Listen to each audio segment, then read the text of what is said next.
Príbeh skútru menom Luigi. Tento skúter je sám o sebe príbehom. Kým sa dostal do podoby a stavu, ktorý má dnes, muselo prejsť dlhých 8 rokov. Asi v roku 2016 ma oslovil kamarát. S tým, že musí vypratať terasu pri svojom dome. Niekde tam bola pri skutočných Harleyoch opretá Vespa, ktorú mi chcel silou mocou predať. Avšak, keď mi na jeho veľké naliehanie poslal fotky a videl som ju, povedal som nie. Takto sa to opakovalo pár mesiacov, až som sa v slabej chvíli ocitol s dodávkou v jeho dvore a ten odmietnutý skúter som za pár stoviek nakladal.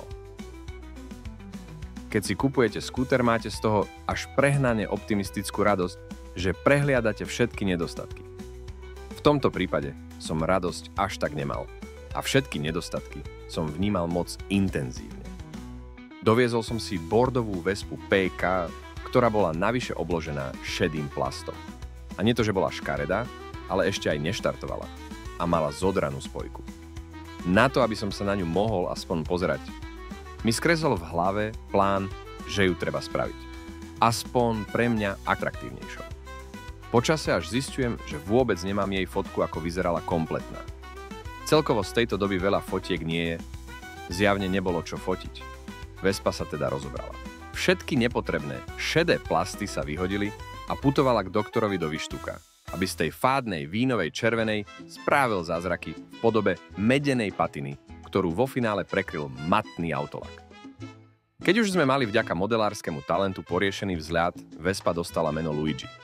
Prvotná oprava si pýtala vybrať motor, Orange vymenil spojku a čuduj sa, svete skúter sa už vedel rozbehnúť. No to bolo asi tak všetko, lebo vedel ísť iba po rovine, aj to možno 40-kou a ostatné bolo nad jeho sily. Iniciatívne sme ešte kúpili nejaké diely na motor, ktoré sme ani nenamontovali. Luigi najbližších 8 rokov slúžil len ako lapač prachu a kulisa na fotenie vianočných pohľadníc. Prišiel rok 24 a vám tak dobre známy Signor Vespa poslal do nášho servisu svoju Vespu PK z roku 80. Tá jeho je ešte ako prvá generácia. Okrem toho, že nemala plasty, nemala ani výkon. A tá jeho doslova vlastne už ani neštartovala. Ku skútru sme si jeden podvečer pri káve s Orangeom a Richardom sadli a vrátili sme sa v čase do doby, keď sme ešte ako 15-roční rozoberali skútre na chodníku pred panelákom. Vymenili sme mu valec a po prečistení výfuku sme skonštatovali, že lepšie bude založiť nový. Veľmi vhod nám padli diely, ktoré sme mali roky skladom na Luigiho. Rozhodli sme sa aj vylepšiť mu karburátor pod heslom, že horšie to už nebude a prevrtali sme prívod vzduchu z pôvodných 10 na 16 mm. Po odladení zmesi sme v jeho Vespe našli zázračné 4 kone. Poviete si iba 4, ale ak vezmete do úvahy, že ten skúter mal papierovo v sérii 1, tak všetko na toto číslo je úspech. O tom, aký ukazuje prvá testovacia jazda a výraz Signora. Nevieme, ako šiel skúter predtým, ale z jeho rozprávania ide aktuálne razantne lepšie. Po tomto všetkom sme si uvedomili, ako nám malé dvojtaktné stroje stále vedia vyčariť úsmev na tvári a tak nám napadol skútrový výlet, ktorého súčasťou by mohol byť aj Luigi. Ani sme sa nenazdali a už sme ho viezli na servis. Motor sa rozhádzal na prvočinitele, doobjednali sme diely, ktoré sme použili do Signorovej Vespy, plus ďalšie, čo nám chýbali. A začali sme prestavbu vo veľkom štýle. Rovno na objem 102. Ak sme si mysleli, že prestavba je to najťažšie, čo nás čaká, bol to omyl. Realita prišla s založením motora do rámu. Prvý optimizmus o tom, že sa čoskoro vozím, padol potom, keď som sa vyše hodiny trápil s napasovaním krytu válca, ktorý má s novou hlavou sviečku pod iným uhlom. Tak už nepasuje s pôvodnou dierou. Takže sa muselo rezať a rezať, aby sa sviečka dala vôbec zakrútiť. Následne zistujem, že nový karburátor sa mierne opiera o kasňu a vzniká mi nechcený tempomat. To sa dá našťastie odstrániť iba natočením karburátora.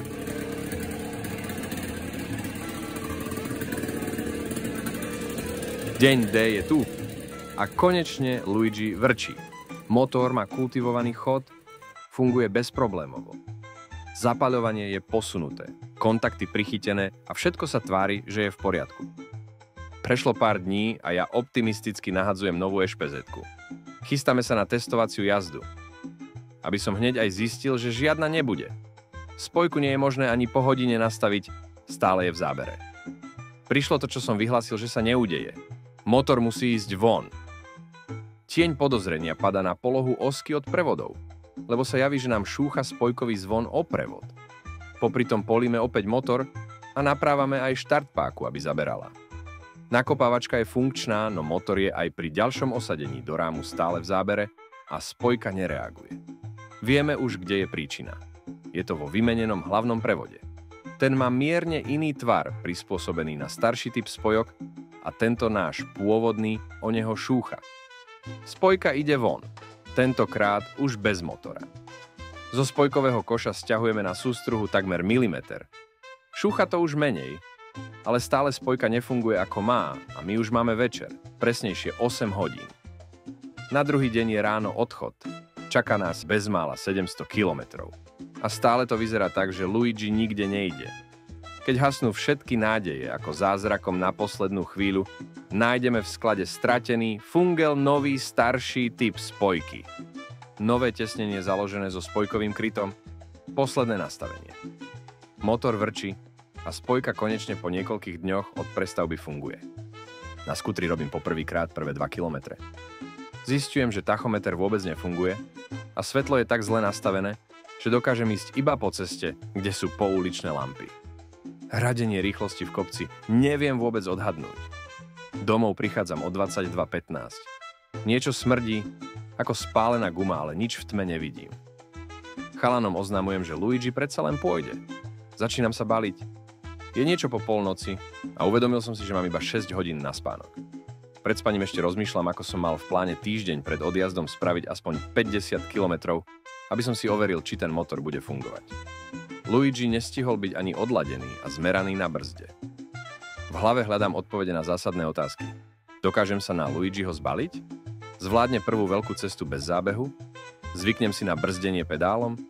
Koľko kilometrov viem spraviť na nádrž? Na tieto a ďalšie otázky nájdem odpovede čoskoro, už za pár hodín po odjazde. Vy sa ich však dozviete v ďalšej časti.